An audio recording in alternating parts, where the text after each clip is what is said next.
Soy José Goñi y como me han presentado, trabajo en FFF World. Somos una empresa dedicada a la comercialización de filamentos para impresión 3D de tecnología FFF y también somos difusores del proyecto RepRap en la medida que podemos, que tenemos tiempo para devolver esa parte de ayuda que nos ha dado esta comunidad a nosotros y a muchos de nosotros, ¿no? Al mundo en general.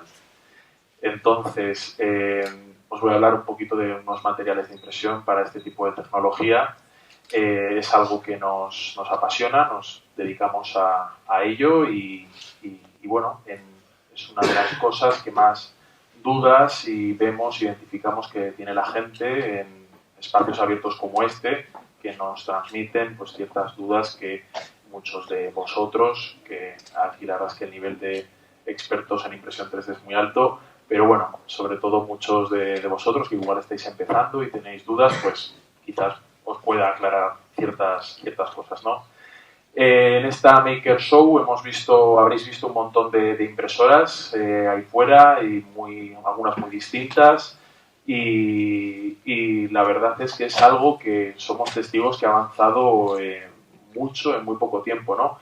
Tanto las impresoras de código abierto, que en 2 o 3 años han experimentado un cambio muy grande, como las impresoras que nos ofrece el sector privado, ¿no? Habremos visto 20 o 30 impresoras, algunas se caracterizan por su precisión, hemos visto otras muy grandes que tienen una área de impresión tremenda, otras son muy estéticas, son muy bonitas, otras no tanto. Y bueno, entonces ahora la pregunta, ¿no? Estamos en el año 2015, ¿qué podemos hacer, ¿no? ¿Cómo podemos ir más allá, seguir avanzando en esto, tener impresiones mejores, más funcionales, más prácticas? Y la respuesta está en los materiales, ¿no? Estas impresoras FFF de fabricación de filamento fundido pues trabajan con el plástico y parece una tontería, ¿no? Pero una confusión que existe y que la gente confunde es quizás muchas veces por los medios de comunicación, ¿no? Es algo muy ambiguo, muy general, la impresión 3D y se confunden tecnologías.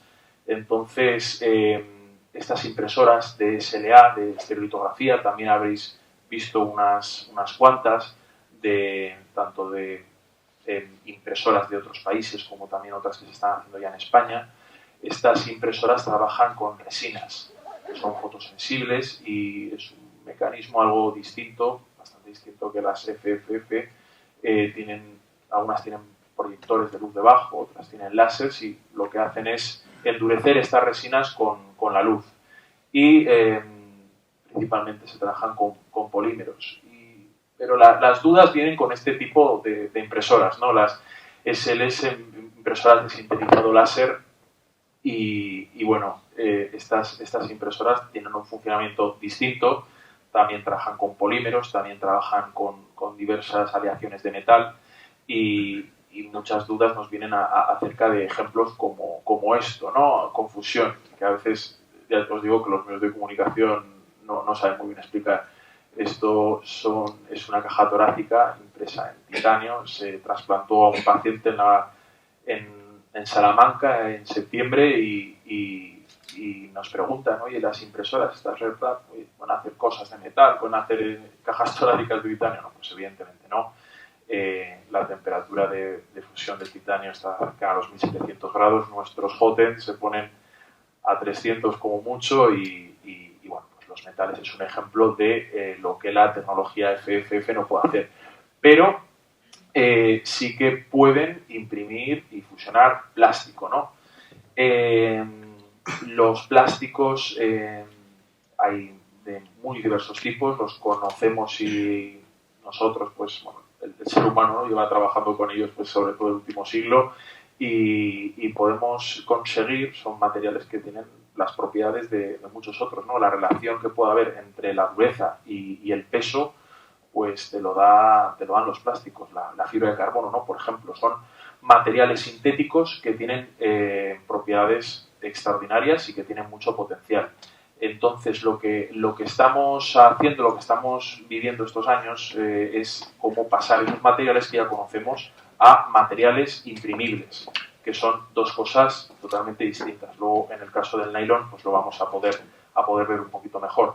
Y bueno, he empezado aquí con el PLA porque entre el PLA y el ABS son los grandes plásticos comerciales, muchos de ellos probablemente serán los que os suenen, otros los conoceréis de sobra, y representan el 90% de las ventas mundiales de consumo mundial de filamento para impresoras FFF. Y bueno, ¿por qué? ¿Por qué es así? Pues en este caso he puesto el PLA, que es el que más se consume.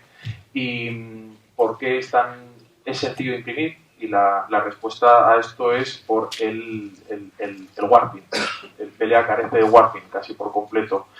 ¿Y qué es el warping? Pues al igual que sucede con todos los elementos, se ven afectados por la temperatura. Se contraen y se dilatan dependiendo de la temperatura. Y a los materiales plásticos hay algunos que son más sensibles a este fenómeno y otros que menos. El PLA es uno de los ejemplos que nuestras impresoras, con el rango de temperaturas que nosotros trabajamos, pues le afecta menos. Y como os digo, carece de él. Aquí podéis ver un ejemplo de una pieza que se ha despegado de su superficie de impresión y ese cofre azul, pues en vez de la superficie, entre las capas, la propia pieza, y se ha roto. Esto hace que podamos hacer cosas como estas. Bueno, es un ejemplo un poco tremendo, ¿no? Pero no tenemos límites en cuanto a la altura, en principio, con el PLA. Tampoco necesita una cama caliente, que es lo que hace que la superficie haya más temperatura y entonces la adherencia en esa primera capa tan importante pues sea buena. Esto hace que la mayoría de las impresoras comerciales, muchas de ellas, pues se hayan centrado en el PLA y lo encaminen hacia este plástico. Es ácido poliláctico, viene de la polinización del ácido láctico, te lo da el maíz, te lo da la patata, es un material biodegradable que se degrada con el cabo del tiempo, entonces pues, es más ecológico que otros plásticos. Y como os he dicho, es un plástico tenaz, es duro, pero es frágil, es muy sensible a los golpes. Entonces, las propiedades mecánicas que tiene este plástico son bajas. No hay otras alternativas. Pero se está enfocando hacia un mercado doméstico y para ello es bueno. Las partes negativas que tienen es que es un material con alto comportamiento higroscópico. Esto quiere decir que absorbe mucho la humedad. Entonces, depende de donde nos encontremos, si la humedad ambiental es muy alta, el plástico lo va a absorber. Entonces, sobre todo en zonas de costa, este problema se ve acentuado. Nosotros lo que solemos aconsejar es que se conserve el filamento en el lugar más seco posible y una vez terminada la impresión se intente retirar en la medida de lo posible. Y si no se va a estar físicamente ahí, intentar cambiar el G-Coder, que es el código de impresión, el final, para que al menos la impresora del eje Z suba y el extrusor quede en una posición centrada. Esto se hace así para liberar las tensiones que pueda haber. Si el material ha absorbido humedad y está tenso, se va a hacer frágil y probablemente se vaya a romper. Entonces estás perdiendo un poco de tiempo y estás perdiendo pues, esos metros, ¿no? que estás luego retirando. También otra de las cosas que hace la humedad es se crean burbujas dentro del filamento y cuando pasan por el hot end se puede producir una pequeña, ligera explosión que hace que el plástico se dilate y ya tenemos una imperfección estética. Como os he dicho, es el material más utilizado y muchos fabricantes pues le han incorporado aditivos para hacerlos especiales. Aquí, por ejemplo, pues podéis ver, se le ha incorporado bronce, se le ha incorporado distintos tipos de metales en muy pequeña proporción, no los hace conductivos, pero al menos ese fin que tiene estético, doméstico, pues se consigue. También se han hecho con pequeños componentes de yeso, se ha puesto celulosa, se ha conseguido replicar la madera y distintos componentes que lo hacen reactivos a los rayos UVA, a la temperatura, etcétera. Como os digo, esto sobre todo en el PLA. PLA que, como os he dicho, tiene pocas propiedades mecánicas, cosa que sí podemos conseguir con el ABS, que es el segundo material más consumido. El ABS, a diferencia del PLA, es un material duro, es tenaz, y el postprocesado se le puede realizar, se puede lijar, se puede taladrar, se puede hacer mil cosas con él. Cuando lo estamos trabajando, se salen virutas. En el PLA, si quisiésemos taladrarlo, se rompería la pieza directamente. Entonces, es un material muy utilizado. Otra de las ventajas que tiene también es que es soluble en acetona. Aquí, en esa pieza que veis ahí de ese búho, se le ha aplicado vapores de acetona y las líneas que deja la impresión FFF han desaparecido. Otra de las ventajas que tiene la acetona con el ABS es que si se ha obstruido el extrusor, lo puedes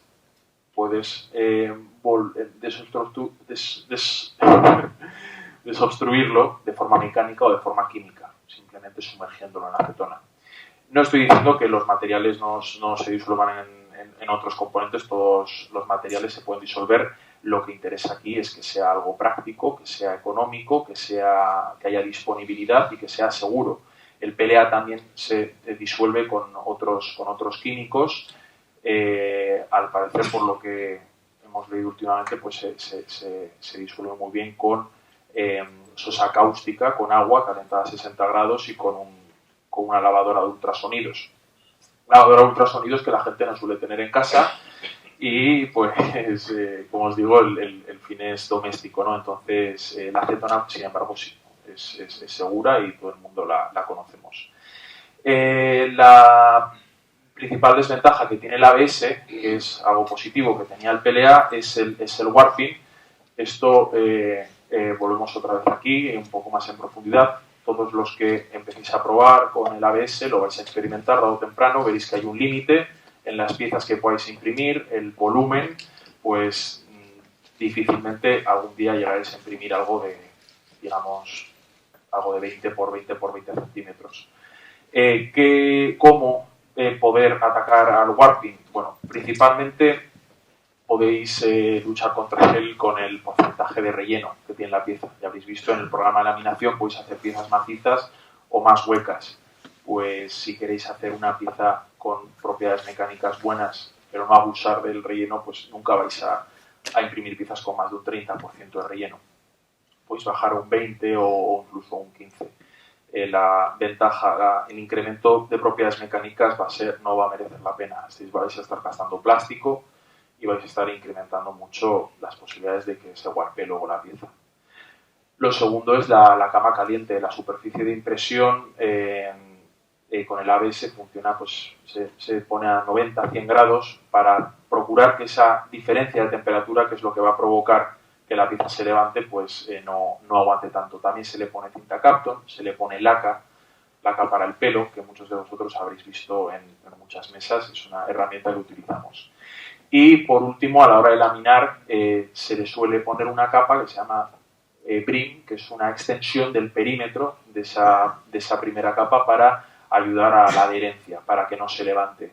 Como veis, es redondo, ya todos los programas de laminación ponen superficies redondas en vez de esquinas, porque se ha visto que también mejoran. Entonces, bueno, estos son los principales plásticos. Ahora ya se están poniendo en moda los flexibles, ¿no? Desde hace 2 años han empezado a salir empresas que comercializan filamentos flexibles, que abre un nuevo mundo de posibilidades a nuestras impresiones, ¿no? Un montón de utilidades y de piezas pueden beneficiarse, ¿no?, de la flexibilidad. Flexibilidad y elasticidad. Flexibilidad es cuando podemos doblar algo y no se rompe. Y elasticidad es que vuelva a recuperar su forma original.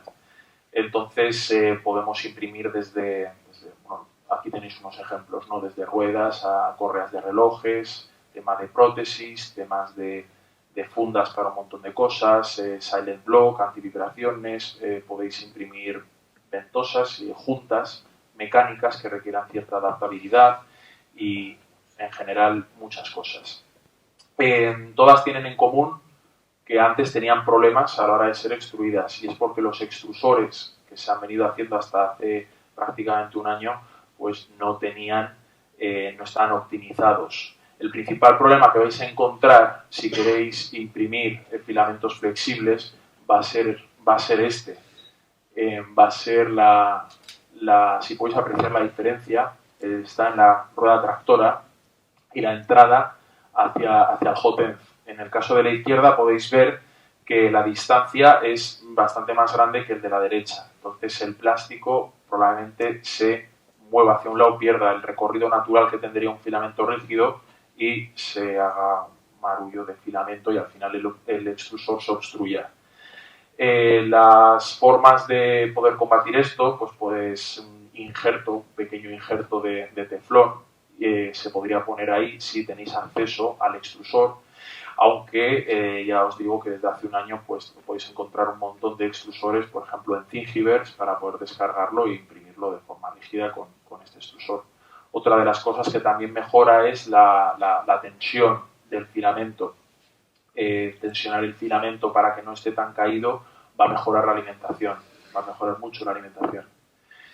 Y por último, la adherencia. La adherencia, muchos de ellos no necesitan cama caliente, lo que hacen compatibles con muchas impresoras comerciales, y lo único que tendréis que ajustar quizás es un poco también la presión que va a hacer la rueda tractora. Otros filamentos el rango de presión es más amplio y aquí tendréis que estar jugando un poco, ¿no? Conseguir la presión justa para que el filamento no se obstruya.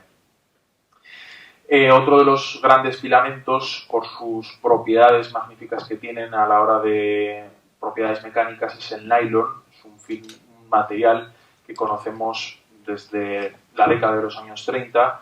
Se empezó en fibras textiles, en las famosas medias que no se rompían nunca. Luego otro ejemplo de gran material pues son las bridas. Es un material flexible, es muy duro, aguanta muchísimo, el coeficiente de fricción es muy bajo, se utiliza mucho en la industria y desde hace prácticamente 2 años pues se pensó en ponerlo a las impresoras FFF. Ya se venía comercializando y ¿cuál fue el principal problema que se encontró? En las desbrozadoras, ¿no? Podéis ver ahí, esto es una bobina de un diámetro de 2,7 que ya se venía comercializando y era relativamente económico.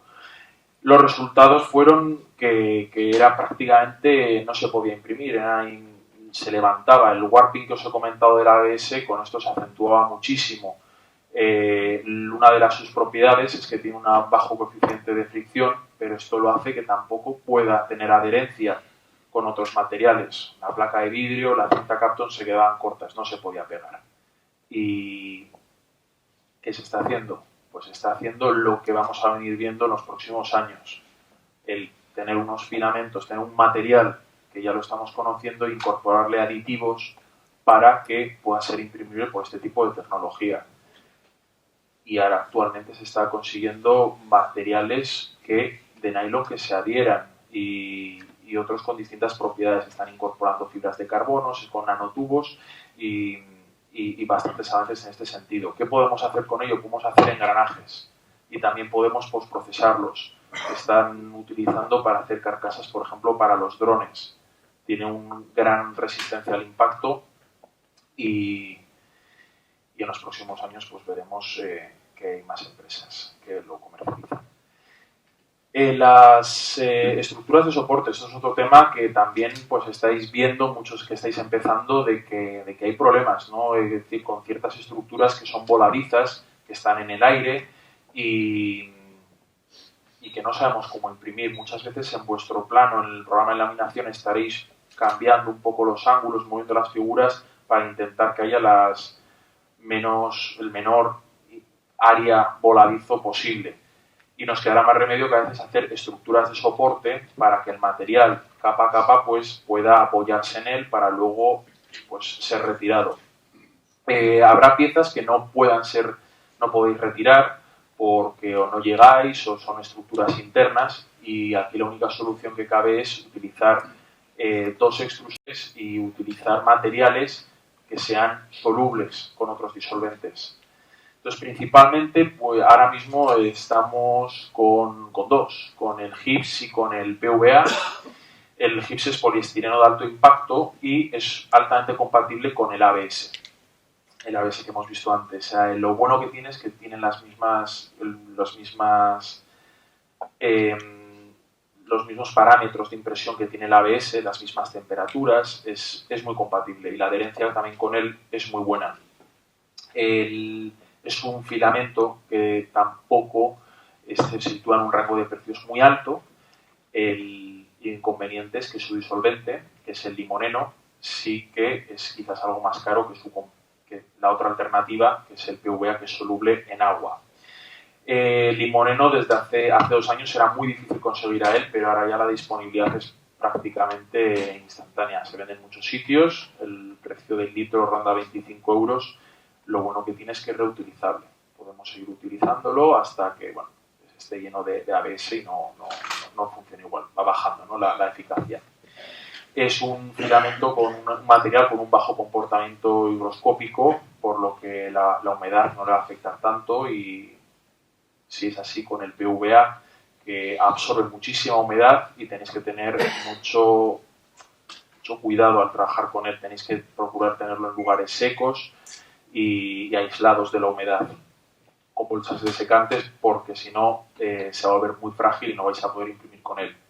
La otra desventaja que tiene es que es un filamento más caro que el GIPS.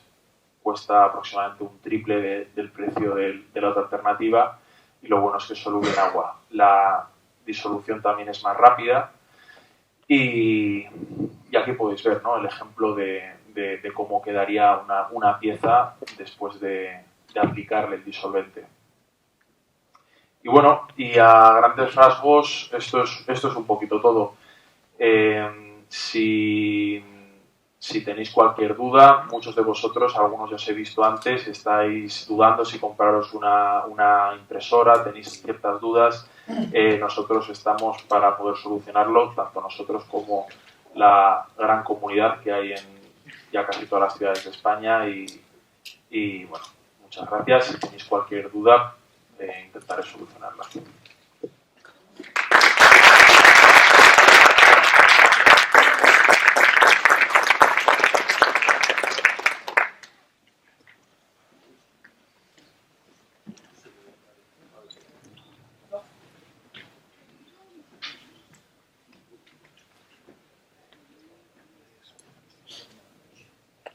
Hola, además de como material de soporte, ¿el GIPS qué propiedades mecánicas tiene? ¿Perdona? ¿El GIPS qué propiedades mecánicas tiene? Bueno, el GIPS tiene propiedades mecánicas, no son tan... Es un material resistente, es un material duro, y no es tan duro como el ABS, pero realmente se sitúa en el mismo rango de precios. Entonces, no es mejor que el PLA, pero no llega al alcance del ABS. O sea, no podría sustituir al ABS como material que no tiene warping y sin embargo más nunca lo va a poder sustituir. La verdad es que hay poquitas pruebas con esto. Nosotros intentamos un poco investigar en ese sentido y hacer pruebas de ensayo de error, pero el ABS es un material muy resistente y se utiliza mucho en la industria del automóvil, y en la industria ligera el GIPS no se utiliza tanto. Es duro, pero no va a llegar a ser un competidor. Gracias.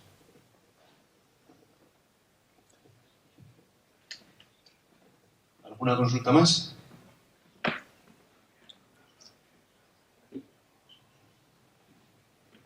Hola. Yo quería preguntar si estos materiales existe algún tipo de homologación para la comercialización en el sector alimentario, juguetes, etcétera. Sí que existe una legislación tanto en Europa como en Estados Unidos, y hay muchos materiales que han conseguido esta homologación. Uno de ellos, que no hemos hablado, pensaba que esto se iba a alargar algo más, es el PET. El PET, por ejemplo, es apto para el contacto con alimentos y con líquidos, y también los fabricantes pueden pasar por un proceso en distintos organismos para hacerlos compatibles con, bueno, que no sean tóxicos, ¿no? El grado de toxicidad. También en PLA hay alguna empresa que también lo está intentando sacar. Creo que en Holanda hay una empresa que ha conseguido la normativa, ¿no? La ha aprobado para poder utilizarlo en PLA. También el policarbonato también está apto para contacto con alimentos. Última pregunta. Al margen de lo que han preguntado antes, los vapores que emite el ABS al extrusionar, ¿sabemos si son malos, tóxicos? Pues dicen que altas concentraciones de los vapores de ABS son irritables y tienen un cierto grado de toxicidad.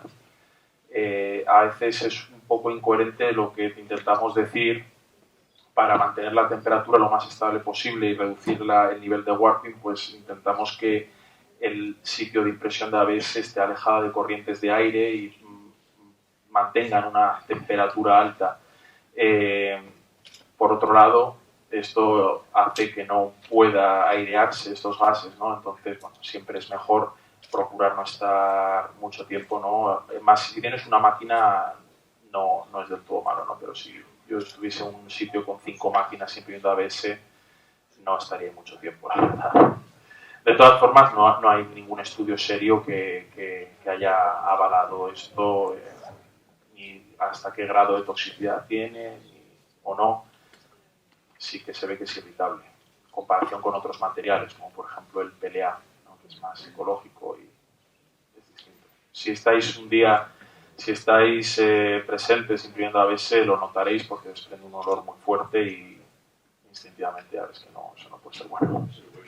No. Es un poco adictivo, debo decir. Yo me pegué una temporada imprimiendo en ABS y me costó desengancharme. Bueno, pues esto ha sido todo. Esperamos que os haya gustado todo lo que hemos preparado para esta Zaragoza Maker Show 2015. Tanto ponencias, como talleres, como los invitados en stands. Y esperemos que esperemos que haya otra Zaragoza Maker Show 2016, pues vengáis todos y seáis tan fieles como habéis sido en esta ocasión.